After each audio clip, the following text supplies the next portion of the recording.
Yo, what's going on, guys? I'm back again today, bringing you guys some more picks for tonight's slate.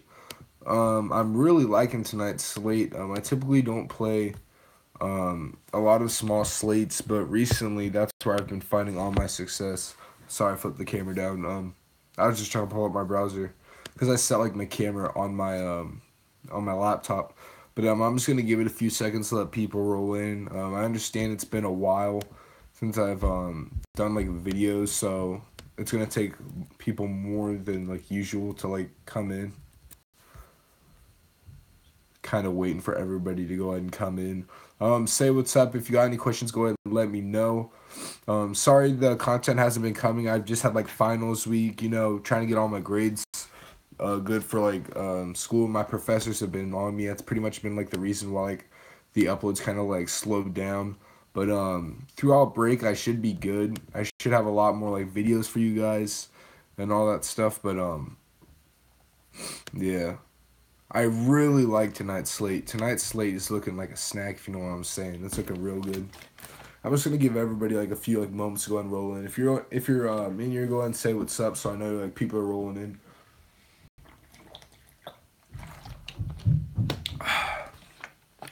But I think I'm gonna be playing a lot of GPP tonight, more specifically on Draftkings than I am FanDuel. But I can talk FanDuel picks with you guys as well. Yo, what's up, Junior? How you been, bro? But yeah, man, I've just been like doing school, like work, all that, just trying to catch up on that stuff. I'm still sick. I don't know if you could tell, but recovering from a sickness too. Rolling out Brogdon, not really. The thing with Brogdon tonight is Jason Terry, Matthew Dellavedova, all the guard depth for the Bucks should be playing tonight, so there's no need to roll out Brogdon. I will roll out Bledsoe though. I'm loving Bledsoe tonight. But now that we got a few people in here, we can go ahead and go over. I'm just gonna go over it game by game with you guys. So feel free to pitch in any comments you guys have about the slate. So currently, we don't really need to follow that much injury news. The only news that we need to follow for tonight's slate is Joel Embiid's a game time decision, but he should be good. He's coming off rest. I don't see any reason why he wouldn't play. Yeah, Cash out good. Yeah, I played the 3-game slate last night because I wasn't gonna be around for the lock of the main slate, so I'm just like whatever. I'll play light tonight, and I still ended up scoring 300 plus on this 3-game slate, which won me pretty good money. I was happy with my lineup. I played Alex Lynn, which was a awesome play for me in that 3-game slate. He ended up scoring like 39 Draftkings points. It was pretty ridiculous. But sorry if you guys hear me sniffle or if you can't understand me because my voice it's kind of raspy. I'm still getting over sickness. Man, 351 on FanDuel. That's crazy, bro. Congratulations. All right, so I'm going to go ahead and go over the over-under for today's slate just to start it off. So the Wizards-Pelicans games currently is a 218 over-under with a 4-point favorite in the Wizards. The over-under for the Kings-Sixers game is 207, 8 points in favor of the 76ers. And then the Cleveland-Milwaukee game is a 217 over-under with the Cavaliers favored by 1. So all these games, it's a 7 o'clock, 7 o'clock, and 8 o'clock game. So it's going to be an early night. You should have your results pretty much by like 10:30. And there are a lot of plays for a smaller slate like this. It's actually kind of surprising. You would think that smaller slates it would turn out to be kind of chalky, but we have 6 very good teams, 6 DFS viable teams that you can pick players from. So I don't think chalk is going to be an issue tonight, surprisingly, on a 3-game slate. But I'm just going to kind of break this apart game by game for you guys. Now, I think a lot of the chalk, the most owned players are going to be from that late game, but I'm really liking the early game too in the New Orleans-Washington game. You're going to take Giannis, LeBron, and what with John Wall? Sorry, it faded off my screen. I have a chat on my phone, and then I have it also on my thing. You're going to take Giannis and LeBron with John Wall. That's pretty good, but you're going to have to find a lot of value for that too. Oh, yeah, Bogan. Yeah, he did pretty good. All right, so starting off with this first game with the Wizards game, I'm really not like there's everybody on the Pelicans is viable, but I wouldn't play Rondo because Jameer Nelson's starting to get more minutes, And Rondo just really hasn't been producing recently in the last 2 games. And Jameer Nelson's starting to take over some of those minutes, and especially against John Wall defense, I don't think there's any reason to go ahead and go with Rondo tonight. As far as Drew Holiday, I think Drew Holiday's actually better with Rondo in this lineup, with him being able to play the shooting guard, which is naturally what he plays. I don't think there's too much of a difference in his performance with or without Anthony Davis in the lineup, which is something I've been seeing a lot of people say. They're like, oh, he's only good when Anthony Davis is out. But that's not the case. We've seen he's fine with Anthony Davis in the lineup. But just give me a second. I'm going to grab the charger for my phone. I always forget to do this every time. Alright, sorry about that, guys. So that's how I feel about Holiday. Holiday's an alright play against Beal. We know Beal is a subpar defender, but I think there's other shooting guards you can go ahead and target tonight that you wouldn't really need to play Holiday. Etuan Moore, I think Etuan Moore is a fine play against Kelly Oubre because I believe Otto Porter's going to sit tonight. Castle Wooders got a lot of value. Mike Scott Jr., J.R. Smith, and Kelly Oubre. Frank Mason's your play of the night. See, yeah, I like Frank Mason, but I don't know. I don't think you need to play Frank Mason tonight, honestly. With J.R. Smith, I think J.R. Smith's a better play tonight going up against like one of the worst teams at defending the three ball. I'd rather just play him because you really don't need value tonight unless you're trying to fit in Giannis, LeBron, and all those studs tonight. Yeah, I agree. You have to have the right 39. You have to have the right value any night. Yeah, so we do know George Hill is out, which is going to make Frank Mason a better of a spot. But with that being said, either way, I don't think Frank Mason, that makes him like heads and heels better, like a must play. I think he's a fine play. I don't think there's anything wrong with going Frank Mason tonight. I just think J.R. Smith, the Washington value. I do like Sadorinsky tonight. I like pretty much all the Wizards tonight, to be honest with you. Rondo's a good play. Rondo against Simmons, I'm not going there. But if you're going there, I always tell people, if you think something's like good and they end up going out there and doing well and you get mad because I told you not to play them, you can't really blame me because that's your decision, you know. I just kind of like advise you, give you an overview. But if you think Rondo's a good play, go ahead and play him. I just don't see it. I'm trying to play Simmons or Wall. Yeah, I'm playing on Wall tonight. I love John Wall tonight because he's still at 8,800 on DraftKings. He hasn't hit 9K yet. And if we go ahead and look at John Wall's minute logs since he's returned, so since John Wall has returned, he's played 3 games, and in those 3 games, he has played 28, 30, and 32 more minutes. So if we follow the pattern of him getting 2 more minutes every game, that would put him at 34, and especially in a close game, I could see him even playing more minutes. So that puts him at pretty much about what he was playing before he left, 35, 38, 32. That puts John Wall like pretty much exactly where he was before he got injured. So he's back to his regular starters minutes, and this is a cheap price tag for John Wall. Before the injury, he was 9,300, 9,500, 9,200. He was pretty cheap. So getting him at 8,800 tonight, not even 9K, I think it's a steal, and he gets to go up against Rondo, guys. Rondo is the worst point guard defender in the NBA. Try to argue with me. We see it year in and year out. Rondo's just not a good defender. Rondo's a great utility player in the fact that he can get rebounds. He can steal the ball. He can get a lot of assists racked up real quick. But he's just can't stop anyone from scoring. So that's why I like John Wall tonight. And then I also do like pairing him with Bradley Beal. Now, you would think that Bradley Beal's value would take a hit with Wall coming back, but I think it increases it. I live in the DC area, so I get to watch a lot of these games, and Beal just seems to play better with Wall in the lineup. He doesn't really know how to run the team by himself. That's why we saw him have like some great nights and then some really bad nights when Wall was out of this lineup. So by Wall getting back into this lineup, I think that makes Beal a better play. And he gets to go up against Drew Holiday, which if I pull up Drew Holiday's defensive rating in the last 6 games, I looked at it earlier and it actually stunned me. So we all think of Drew Holiday typically as a very good defender, but his defensive rating's 110 in the last like 6 games. So that's not good at all. So I do like Beal tonight. Temple's a nice sleeper for shooting guards. So Temple would see the backup shooting guard for who typically plays backup shooting guard for the Sixers. It's not a McConnell, but it's what's his face? Hold on, let me go look at this. It's gonna bug me until I figure this out real quick. Sorry.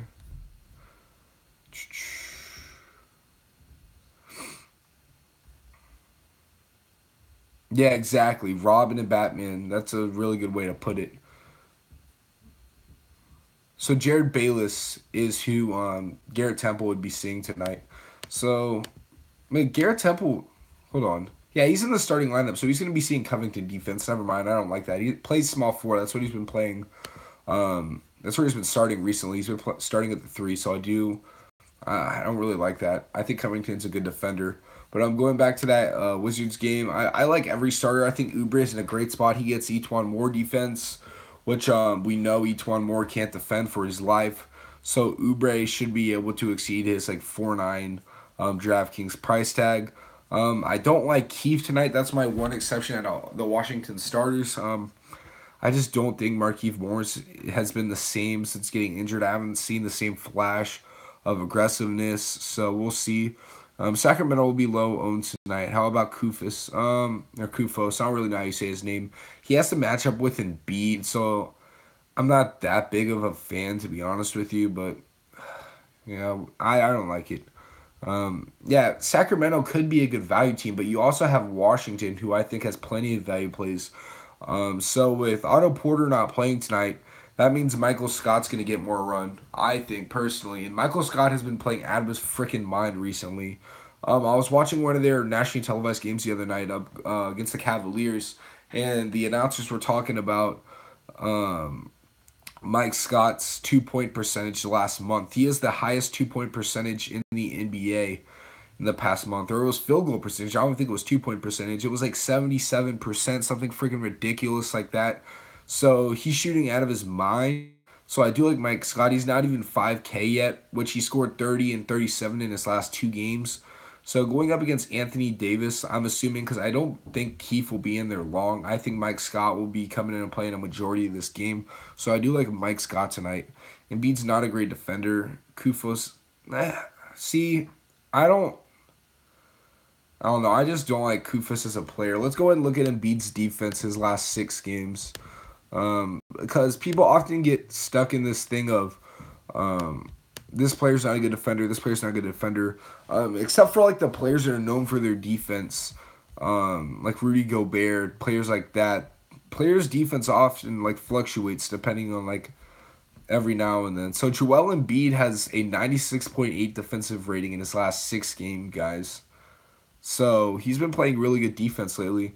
Now, granted, that may not have been good against good centers opponents. Go ahead and look into that because I don't want to be blind to that. We'll go ahead and see who Joel Embiid has been defending in his last 5 games. So he had Steven Adams, Karl Anthony Towns, Brook Lopez, Greg Monroe, and then Andre Drummond. So it's not like he's been going up against bum centers. So I'm going to stay away from Kufus tonight. I just think there's plenty of other centers you can play on the board, such as like Cousins, Kevin Love, Zach Randolph.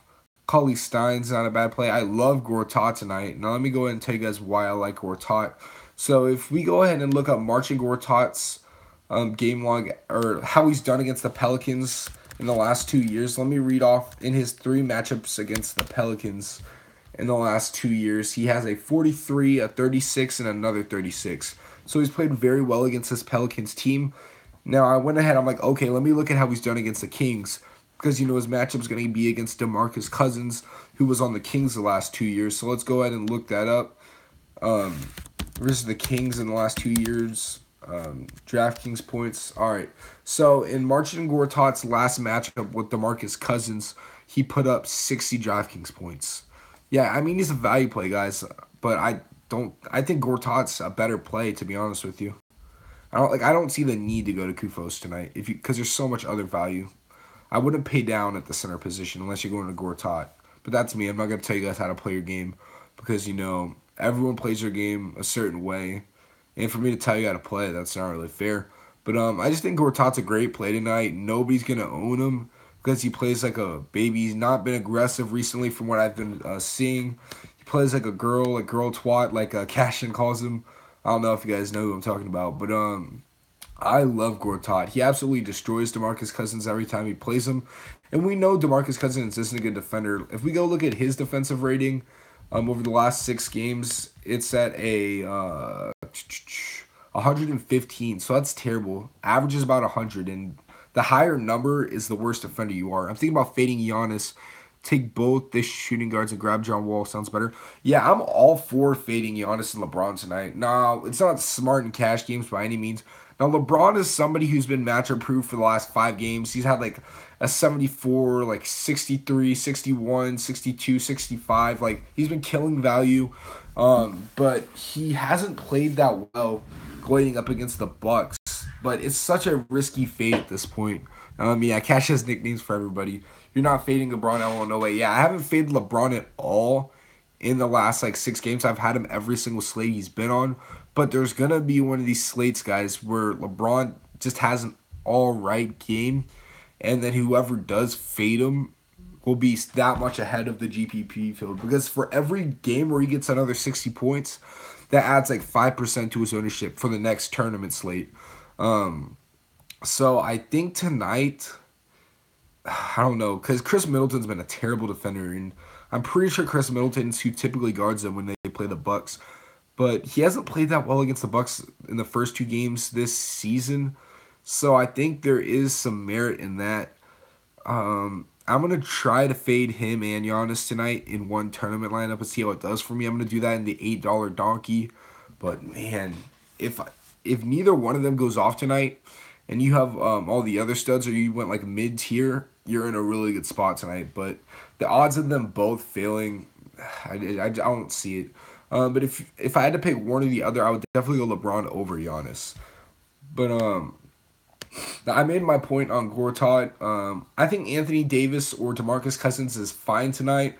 I don't think either one of us is gonna have, or either one, like myself, is gonna have either one of them in my rosters.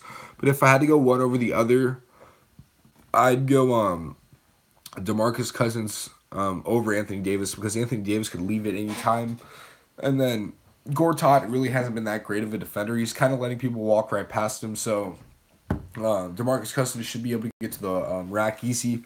So if I had to pick one, I'd go DeMarcus. But I don't think I'm going to be playing all of them or either one of them. But I'm going to have a lot of Wizards in my lineup tonight, guys. And if it screws me, whatever. But I think they're definitely going to be lower owned than, let's say, like Cleveland or Milwaukee. But I'm going to sprinkle some Cleveland, some Milwaukee, in there. But I think I'm going to completely run a fade of Sacramento tonight, honestly. It could be risky because I know a lot of people are going to be going there to own those guys as value, and people are going to be wanting to play like Frank Mason, De'Aaron Fox, just because they're so short on guards with Hill being out. But I don't know. I just don't think it's a good spot. Philly's typically pretty good. If I was going to play somebody from Sacramento, it'd be Willie Cauley-Stein, because we just saw, it was yesterday or the day before, I believe, whenever the Bulls played the Sixers, Mirotic and Bobby Portis both went off, two power forwards for Chicago, and Chicago is not typically known to go off on teams. So for Bobby Portis and Mirotic, you play the same position to both go off. That shows like Saric didn't play good defense. And Saric hasn't been really that good of a defender all year long. So I do like Willie Cauley-Stein tonight going up against the Sixers. Now, some Sixers that I like tonight, I like J.J. Redick a lot. Simply due to the fact that Vince Carter should be starting at the 2 again tonight, because it was just announced that George Hill's out, like we talked about earlier. So with George Hill going out, Vince Carter started last game, and he had to go up against DeRozan, and his defensive rating was like 127 in that game. Granted, that was DeMar DeRozan, and DeRozan didn't even play that well. So if J.J. Redick could just hit value tonight, that'd be good, because he's like, you really just need 25 out of him on Draftkings to hit value. So I do like J.J. Redick more for cash. But if you end up needing, like if you have that much money left in a GPP, I'd go ahead and just put Redick in there. I saw something in the chat that just kind of went by. Bogan is a lock in my lineup, hashtag value. So let's go ahead and go look at Bogan real quick. I don't know if I'm not saying his name right, I'm so sorry. Sacrifice me. I don't care enough to try to get it right. I know it's kind of messed up, but I really don't. Okay, so he's 4,300 tonight, and he's going up against Philly. So last game he put up a 32, and then the game before that he put up a 21, and the game before that he put up a 24. So 19, 20. Okay, so we do know Bogdan. I don't know how you say his name. I'm just gonna call him Bogan, but just because I'm so used to calling Bogan Bogdanovic, from like the Wizards and the Pacers, whatever, wherever he's playing now, the Pacers. But okay, so we've seen he's been hitting value recently. I was thinking him to be better than Heald. Yeah, I don't like Heald tonight. Heald's been struggling to shoot the ball recently. So I do like him better than Heald for sure. But last game he put up 32. He was 7 for 10. Now you can't expect him to be 7 for 10 every night. Let's say like he shot like 5 for 10. And he was 4 of 7 from the 3-point line. So let's see how good he shoots. About 6 3-pointers a game. So let's go and see how Philly is at defending the 3-pointers in the last 3 games. So Philly has been pretty good so far on the season and in their last 3 games at defending the 3-pointer. Throughout this season, they're only giving up 35% 3-point percentage to the other team, while Milwaukee's the worst. They're giving up 40%. So I think it's a fine play tonight because he's going to see extended run with George Hill being out. So I could see that as a nice value play. But okay, yeah. So I always have Fantasy Labs open when I'm doing this to see news. I thought something popped up, but it was just a little blurb on Tim Hardaway being out for another week.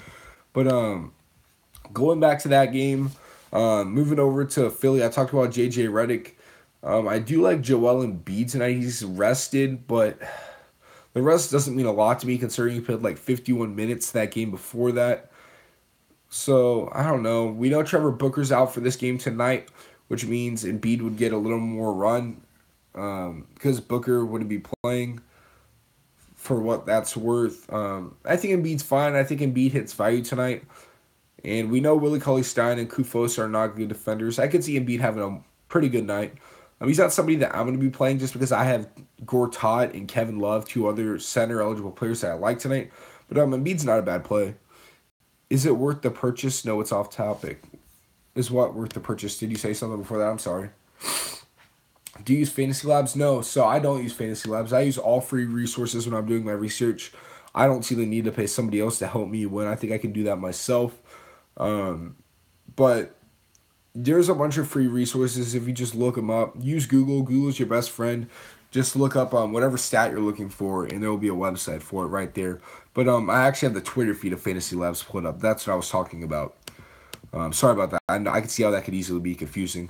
So I do like Embiid tonight, but that's pretty much all I have for that Sacramento-Philly game. I'm not too much interested in that game, to be honest with you. And then now we're moving on to this Cleveland-Milwaukee game. Now, this is the game that I expect to be extremely chalk. I expect extremely high ownership for Eric Bledsoe, J.R. Smith, LeBron James, Giannis Antetokounmpo, Kevin Love. I can see all these players having extremely high ownership tonight, and for good reason. But I only have a few guys that I'm going to be playing tonight. You have Embiid and Love while fading LeBron. Yeah, I don't know if I can get on this whole train with fading LeBron. I think I'm going to do it tonight, but I make a lot of stupid decisions all the time. I'm not going to advise you guys to fade LeBron. But I think that tonight's 3-game slate, I'm playing a little light. I don't really care if I lose tonight. I mean, I do care, but I think I'm going to go for it. I think tonight could be the night where LeBron just gets you 55, and by fading him, and if all your players, if all your other players go off, you're in a pretty good spot. So I don't know. I didn't really have much interest in Antetokounmpo either way. He has done pretty well against the Cavs so far this year, but I'd rather just play a lot of the mid tier tonight because I think you can get away with playing who gets the minutes from Hill being out, Bogan and Frank Mason. So starting off with the Cavs lineup, I'll just run through it 1 to 5. Jose Calderon going up against Eric Bledsoe. We know that the Cavs are going to have Dwayne Wade, Derrick Rose, Amon Shumpert, and Isaiah Thomas all out tonight, 4 guards. So we know they're really short of the guard position right now. So that would mean that LeBron's going to run the point a lot. J.R. Smith and Calderon are going to get extended run. So I do like Calderon tonight. I'm not going to be playing him personally, but if you need the value, he's a fine play. The guard that I do love for the Cavs is J.R. Smith. Like I talked about earlier, J.R. Smith loves to shoot the three ball, and Milwaukee is the absolute worst team in the NBA over their last 3 games. And on the season, they've given up the three ball. So J.R. Smith's in a good spot tonight, and he has played well in his career against the Bucks. And he's only 4,200, so I do think he gets you value tonight, if not 6x value at 25, something like that. So I do love J.R. tonight. As far as LeBron James, I've kind of already talked about my stance on him. He's a fine play, but I'm just fading him, hoping that he doesn't like hit somehow because I'm playing light. Jay Crowder, I don't see the need to go there at all tonight, honestly. And then Kevin Love. I love Kevin Love. Last time he played this Milwaukee team, he went off for 63 points. And we know that Kevin Love is seeing some extended usage right now just because the Cavs being so short-handed offensively. We know Calderon doesn't really like to shoot the ball, neither does Jay Crowder. So no, LeBron, Kevin Love, and J.R. Smith pretty much take all the shots in that first unit. So I love Kevin Love for a few reasons. For one, Milwaukee's the worst team in the NBA at rebounding. That's one reason. We know Kevin Love can rebound. Two, Milwaukee's the worst at defending the three in the NBA. John Henson is not going to chase Kevin Love out to the three-point line all night. Therefore, Kevin Love is going to splash on him all night. 3, he's just the usage, what I talked about earlier. He's going to take more shots with everyone being out of the lineup. So I think Kevin Love is the closest thing tonight to a must-play on the slate. I really do like him tonight, and he's not even 8K on DraftKings. So I think you just put Kevin Love in your lineup and just make the rest of your lineup. So then as far as Milwaukee, I do love Eric Bledsoe tonight going up against Jose Calderon. Calderon's not a good defender. I relate his defense pretty much like Rondo. He's terrible. And we know if we look back at Bledsoe's last 2 game logs against the Cavs, he dropped 50 and 52 DraftKings points both times. And then earlier this year when he played him on the Bucks going up against the Cavs, he dropped like 40 something. I can't really remember. But I do like Bledsoe. He's in a good spot tonight. He's not even 7Ks, so I think you can go ahead and lock Bledsoe in for some nice value tonight. I think he hits you 6x, to be honest. In 1 second, I'm just going to go blow my nose.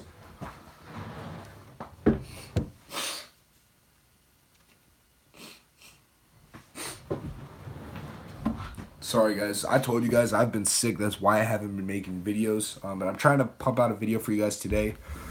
So we know that all the guards are back for this Bucks team, including like Tony Snell, Deladova, Jason Terry. We know all those guys are back tonight. J.R. Smith's shooting has been off. He'll need to chuck it a lot. Well, yeah, for sure. Milwaukee's not a team that's not going to put up points. So the Cavs are going to have to keep up in this game. So I do love, that makes me love Smith, James, Kevin Love even more, guys. So as far as like Malcolm Brogdon, somebody asked me at the very beginning of the stream about him. With all this guard depth coming back, I don't see the need to really play Brogdon.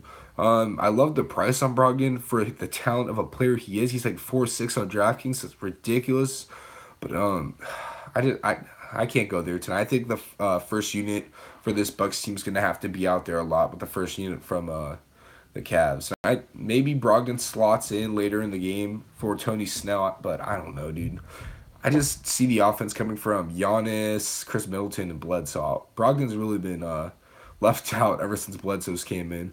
But Chris Middleton going up against LeBron, it's a pretty good spot. We know LeBron hasn't really been playing defense lately, so I do like Middleton. He's all right. He's just like 7'2", so you need like 38 out of him for 5x. So if you want to go there, that's cool. I just don't know if I can go there tonight with all the other plays on this slate. Giannis has been playing very good against the Cavs so far this year. They've already matched up twice. He dropped like 55 one time and 63 the other. That'd be 5 and 6x value for the price tag that he is tonight. But like that game where he dropped 63 DraftKings points, he had 40 real points. So we know he gets up to play LeBron. We know he likes to score. But, man, Giannis is just such a risky player to me to play. I'm just not going to play him tonight. I'd rather play Korver over JR if I played either. See, that's the thing. I like JR because I'm playing GPPs tonight. I think JR is going to go off on this Milwaukee team. He's done it in his career against the Bucks. So I just like it. I think it's a safe play. But I understand your Corver. I understand Corver completely because Corver will pretty much run the second unit, I'm assuming. Because it's just so, like, they have no guards pretty much on that team right now. Calderon or TJ from Philly. So McConnell or Calderon. I like McConnell because McConnell, if this Philly game's a blowout, McConnell would get extra run against this team short in guards in Sacramento. But I don't think that game's going to be a blowout because Philly's not really blowing out anybody right now. So I do like Calderon. I don't know. I don't think you need to play either one of those two players, to be honest. But if you're asking me specifically between those two, slight edge to Calderon, McConnell for GPPs. But and then Henson, I'm going up against Love. Not a good matchup. Henson could get a few more rebounds because Love likes to stay out on the perimeter a lot. But I don't know. How has Cleveland been in the last 5 games, DVP wise, to the center position? So Cleveland's been pretty locked down over their last. They're doing the best in the NBA in their last 5 games against the center position. So Henson, not a good play. Did you guys have any questions before I go ahead and hop off the stream today? I'll be around all the way up until lock. If you guys have any questions, my Twitter is Dylan the Guru. Dylan, like my name, Dylan, and then Guru. Wait. Okay, dude. I'll wait.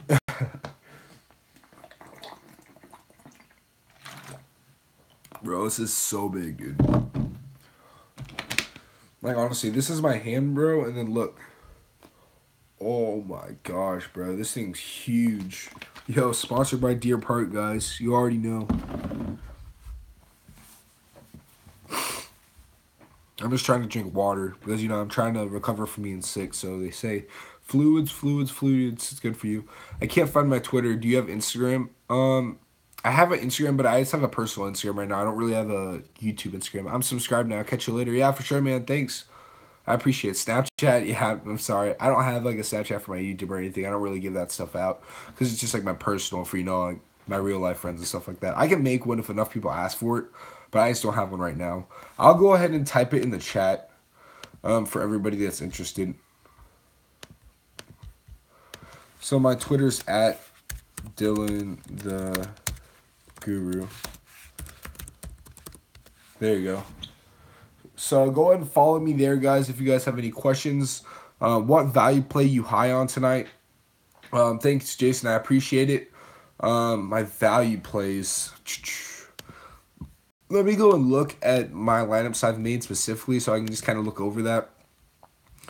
So I really like Gortat, like I was talking about. He's a value as far as like center. Oubre's all right tonight. I love him. With Otto Porter being out, if Porter plays, don't play him, but I don't think Porter's going to play. I love J.R. Smith or Corver. I just think Smith has the higher ceiling. Corver may be safer, but Smith definitely has the higher ceiling if his shot's falling. And then J.J. Redick is a safe cash play for me tonight.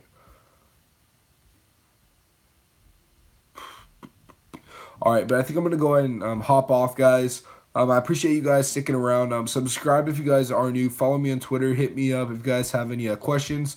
And I'll catch you guys later. I'll see you guys later.